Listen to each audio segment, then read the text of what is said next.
ज्वर चिकित्सा। श्री हरि ने कहा, हे शंकर, सभी ज्वरों में सबसे पहला कार्य लंघन है। उसके बाद क्वाथ, उदकपान तथा वात शून्य स्थान का सेवन करना चाहिए। हे ईश्वर, अग्नि से तथा स्वेदन की क्रियाओं को करने से सभी ज्वर विनष्ट हो जाते हैं। गुडूची और मोथे का क्वाथ वात ज्वर विनाशक है। दुरालभा अर्थात धमासा नामक औषधि के घृत का पान करने से पित्त ज्वर दूर होता है। सोठ, पित्त पापड़ा, नागर मोथा, बालक यानी वीरे, खस और चंदन के क्वाथ से सिद्ध पित्त ज्वर का विनाश करता है। दुरालभा तथा सोठ से सिद्ध घृत मिश्रित क्वाथ कफ ज्वर का नाशक है। बालक, सोठ और पित्त पापड़ा से सभी ज्वर विनष्ट हो जाते हैं। चिरायता, एरंड, गुडूची, सोठ, नागर मोथा के क्वाथ से पित्त ज्वर दूर होता है। वीरे, खस, पाठा, कंटकारी और नागर मोथा का क्वाथ ज्वर का विनाश करता है। देवदारू की छाल का क्वाथ भी लाभदायक है। हे शंकर, मधु सहित धनिया, नीम, नागर मोथा, परवल की पत्ती, गुडूची और त्रिफला का क्वाथ समस्त ज्वरों का विनाशक है। इसके सेवन से रोगी की क्षुधा बढ़ने लगती है एवं वायु विकार दूर हो जाता है। हरीतकी, पिप्पली, आंवला, चित्रक, धनिया, खस तथा पित्त पापड़ा का चूर्ण और क्वाथ दोनों ज्वर नाशक हैं। मधु के साथ आंवला, गुडूची तथा चंदन का सेवन सभी ज्वर रोगों को दूर करने वाला है। अब आप सन्निपात ज्वर के विनाशक औषधियों को सुने। हल्दी, नीम, त्रिफला, नागरमोथा, देवदारू, अदरक, चंदन, परवल की पत्ती का क्वाथ पीने से त्रिदोषजन्य अर्थात यानी सन्निपात ज्वर दूर हो जाता है। कंटकारी, सोठ, गुडूची, कमल तथा नागबला नामक औषधियों के योग से बने चूर्ण का सेवन करके रोगी श्वास और खांसी आदि से विमुक्त हो जाता है। कफ वातज ज्वर से ग्रसित रोगी को प्यास लगने पर गर्म जल देना चाहिए। सोंठ, पित्त पापड़ा, खस, नागरमोथा तथा चंदन से सिद्ध क्वाथ शीतल जल के साथ देना चाहिए। ये तृष्णा, वमन, पित्त, ज्वर और दाह से ग्रस्त रोगी के लिए हितकारी है। बिल्व आदि पंचमूल का क्वाथ वात ज्वर में लाभ करता है। पिप्पली मूल, गुडूची और सोंठ का योग पाचक है। वात ज्वर होने पर इसका क्वाथ देना चाहिए। ये परम शांति देने वाला है। मधु के सहित पित्त पापड़ा एवं नीम का क्वाथ पित्तज ज्वर का नाशक है। समुचित उपचार करने पर भी यदि रोगी की चेतना नहीं लौटती तो उस रोगी के दोनों पैरों के तलुओं में अथवा मस्तक भाग में लोहे के गर्म शलाका से दग्ध यानी गर्म करना चाहिए। चिरायता, पाढ़ा, पित्त पापड़ा, विशाला, इंद्रायण, त्रिफला तथा निसोत का क्वाथ दूध के साथ ग्राह्य है। ये मलावरोध का भेदन करने वाला एवं समस्त ज्वरों का विनाशक है। पलित केश तथा कर्णशूल के उपचार। श्री भगवान ने कहा, हाथी दांत का भस्म एवं बकरी के दूध में मिश्रित रसांजन यानी रसौत का लेप सिर पर करने से खल्लवाट अर्थात गंजे प्राणी के सिर में 7 रात्रियों के बीतते ही बीतते सुंदर बाल उगाते हैं। 4 भाग भृंगराज रस से सिद्ध गुंजा फल के चूर्ण युक्त तिल का तेल केश राशि का अभिवृद्धि कारक होता है। इलायची, जटामांसी, मुरा यानी शल्लकी, शिव यानी काला धतूरा, गुंजा यानी घुंगची को समभाग में लेकर उनसे बनाया गया लेप सिर में लगाने से इंद्रलुप्त नामक रोग दूर हो जाता है। आम की गुठलियों के चूर्ण का लेप करने से केश सूक्ष्म अर्थात पतले हो जाते हैं।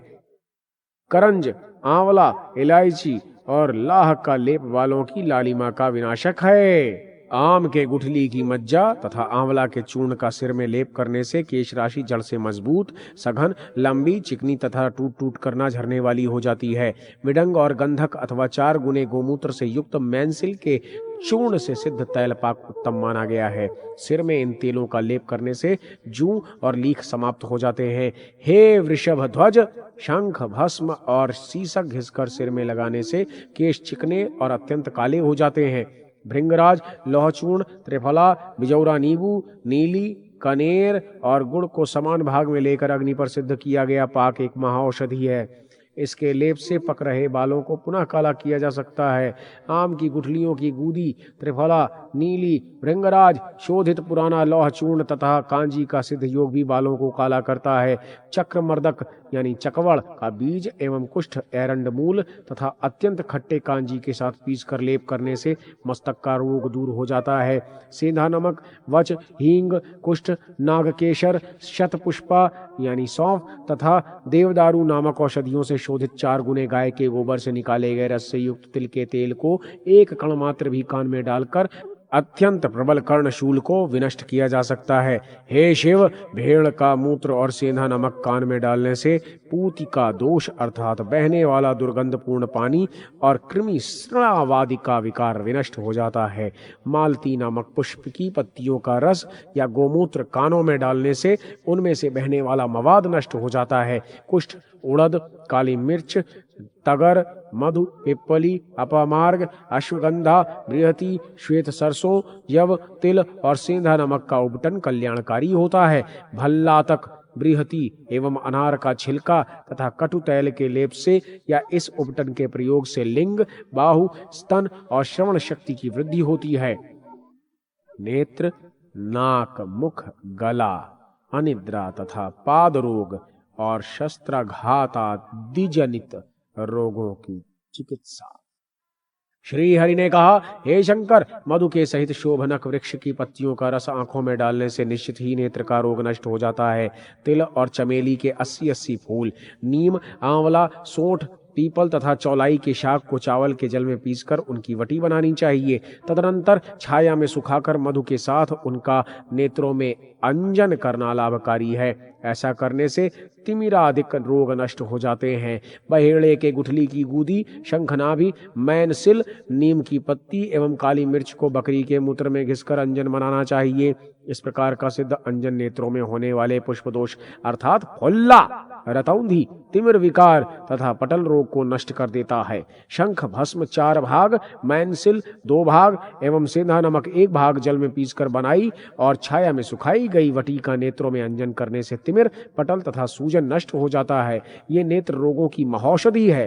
त्रिकटु, त्रिफला, कंजा के फल, सेंधा नमक और दोनों रजनी, हल्दी, दारू हल्दी को भृंगराज के रस में पीसकर उसका नेत्रों में अंजन देने से तिमिरादिक सभी रोग दूर हो जाते हैं। जंगली अड़ूसा की जड़ को कांजी में पीसकर नेत्रों में लगाने से नेत्रशूल नष्ट हो जाता है। तक्र अर्थात मट्ठे के साथ बेर की जड़ को पीसकर पीने से भी नेत्रों की पीड़ा दूर होती है। सेंधा नमक, कड़ुआ तेल, अपामार्ग की जड़, दूध और कांजी को ताम्रपात में घिसकर उसका नेत्रों में अंजन करने से पिंजट अर्थात कीचड़ निकलना बंद हो जाता है।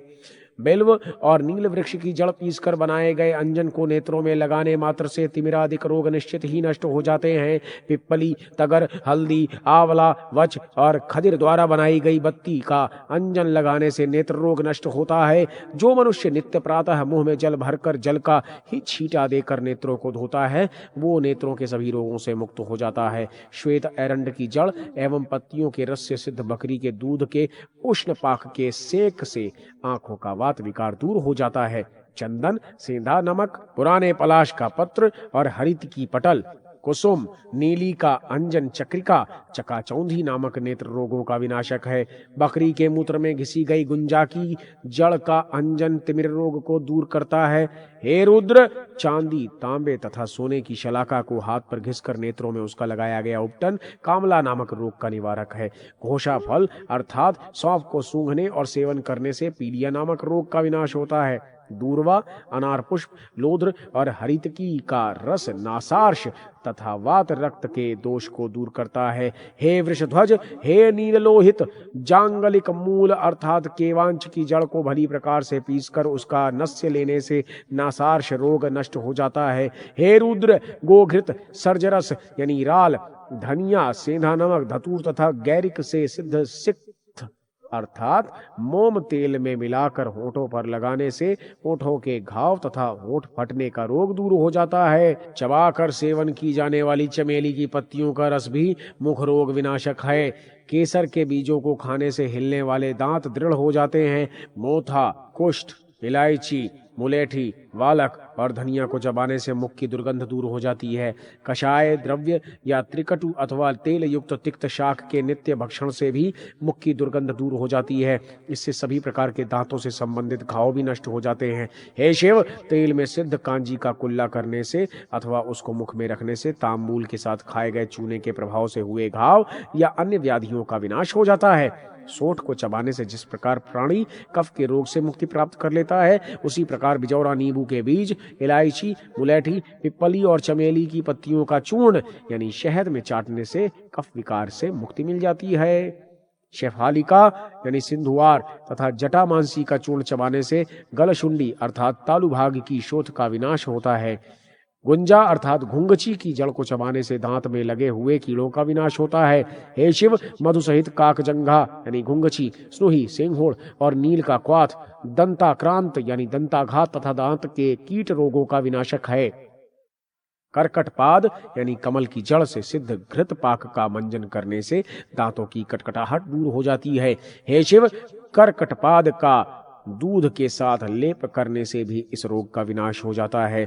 ज्योतिषमती यानी मालकंगनी के फलों को जल में पीसकर उसके द्वारा 3 सप्ताह तक कुल्ला करने से भी इस रोग में लाभ होता है। विदारी कंद और हरितकी के चूर्ण का मंजन करने से दांतों का कालापन विनष्ट होता है। लोध, कुमकुम, मजीठ, अगर, लाल चंदन, यव, चावल तथा मुलैठी को जल में पीसकर तैयार किया गया मुखलेप स्त्रियों के मुख को शोभा संपन्न बनाता है। 2 प्रस्थ बकरी का दूध, 1 प्रस्थ तिल का तेल, 1 कर्श रक्त चंदन, मंजिष्ठ, लाक्षारस, मधुयष्टि और कुमकुम से सिद्ध लेप पाक 1 सप्ताह के अंतर्गत ही मुख की शोभा को बढ़ा देता है। सोंठ, पिंपली, चूर्ण, गुडूची और कंटकारी के क्वाथ का पान करने से जठराग्नि तीव्र हो जाती है। हे महादेव, कंजा, पित्त पापड़ा, बृहति यानी भटकटैया, अदरक, हरितकी तथा गोखरू के द्वारा सिद्ध क्वाथ पीने से थकान दूर हो जाती है। एवं दाह, पित्त ज्वर, शारीरिक शुष्कता और मूर्छा दोष भी विनष्ट हो जाते हैं। मधु, घृत, पिप्पली, चूर्ण एवं दूध से युक्त क्वाथ का पान हृदय रोग, खांसी तथा विषम ज्वर का विनाशक होता है। हे वृषध्वज, सामान्यतः क्वाथ तथा औषधियों की अनुपान मात्रा आधा कर्ष अर्थात 1 तोला है। विशेष रूप से रोगी की आयु के अनुसार उसके परिमाण पर विचार करना चाहिए। गौ के गोबर से रस निकालकर दूध के साथ पान करने से विषम ज्वर दूर हो जाता है। काकजंघा घुंघुची का रस भी इस ज्वर का नाशक है। सोंठ के चूर्ण से युक्त बकरी के दूध का क्वाथ विषम ज्वर को दूर कर देता है। मुलैठी, खस, सेंधा नमक तथा भटकटैया का फल पीसकर उसका नस्य देने से पुरुष को नींद आने लगती है। हे शिव, काली मिर्च का चूर्ण मिलाकर मधु का नस्य लेने से भी प्राणी को नींद आ जाती है। काकजंघा की जड़ मस्तक पर लेप करके भी निद्रा को लाया जा सकता है। कांजी तथा धूना नामक वृक्ष के गोंद से सिद्ध तैल पाक को शीतल जल में मिलाकर सिर पर लेप करने से सिर संताप दूर हो जाता है। ये रक्त दोषज, ज्वर और दाह से उत्पन्न होने वाले संताप को भी दूर करता है। शिलाजीत, शैवाल, मंथा यानी मेथी, सोंठ, पाषाण भेदी यानी पत्थर चट्टा, सहिजन, गोखरू, वरुण और सौभांजन की जड़, इन सबको एकत्र करके बनाया गया जल या क्वाथ, हींग तथा यवक्षार के सहित पान करने से वात रोग का विनाश होता है। हे शिव, पिप्पली, पिप्पली मूल तथा भिलावे का जल या क्वाथ भली प्रकार से शूल रोग को दूर करने का श्रेष्ठतम योग है।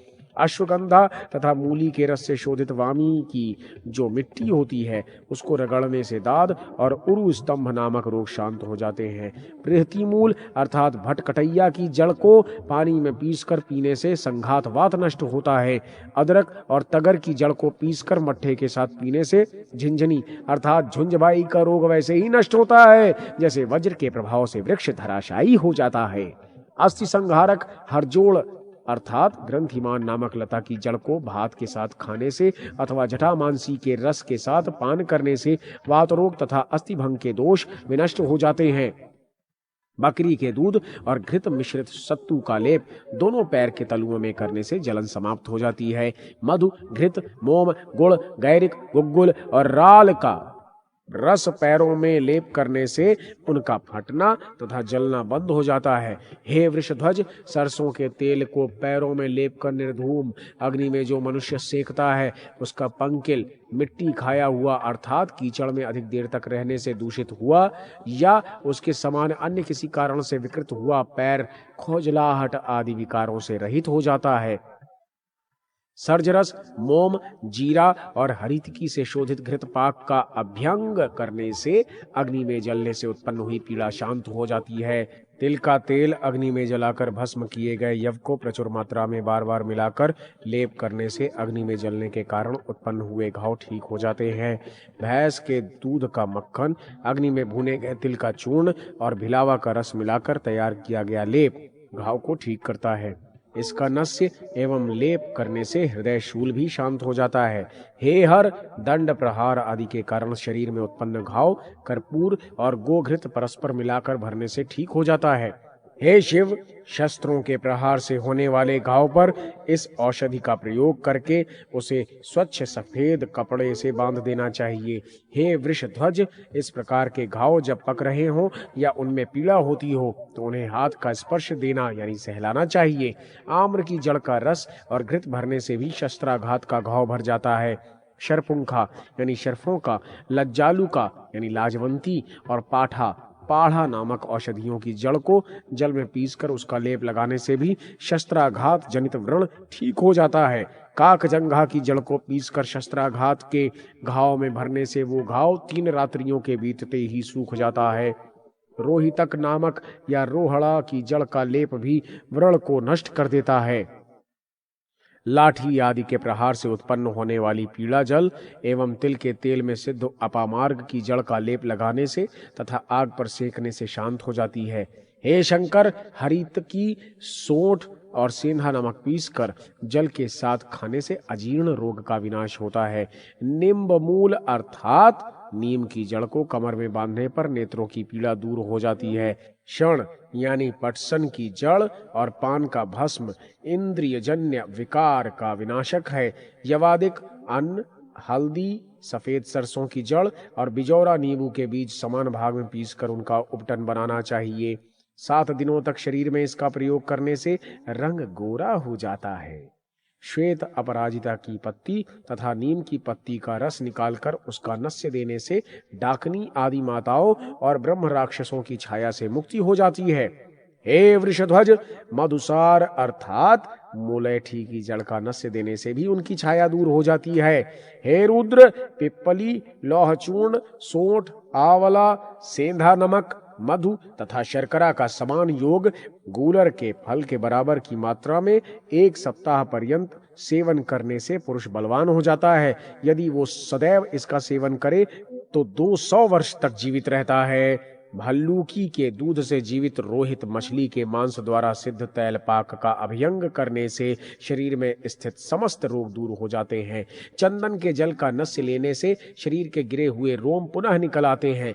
हस्त नक्षत्र में लांगलिका कंद अर्थात कलियारी या जल पिप्पली की जड़ को लेकर जो व्यक्ति उसका लेप शरीर में लगाता है वो बुढ़ौती के दर्प को नष्ट कर देता है, अर्थात शरीर में वृद्धावस्था का प्रभाव नहीं पड़ता।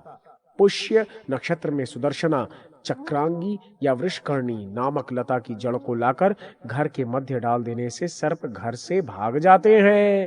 हे शिव, रविवार को लाई गई मंदार वृक्ष तथा अग्नि ज्वलिता यानी जल पिप्पली की जड़ को पीसकर बनाई गई बत्ती सरसों के तेल से जलाने पर मार्ग में दंश प्रहार करने वाले सर्प का विनाश करती है।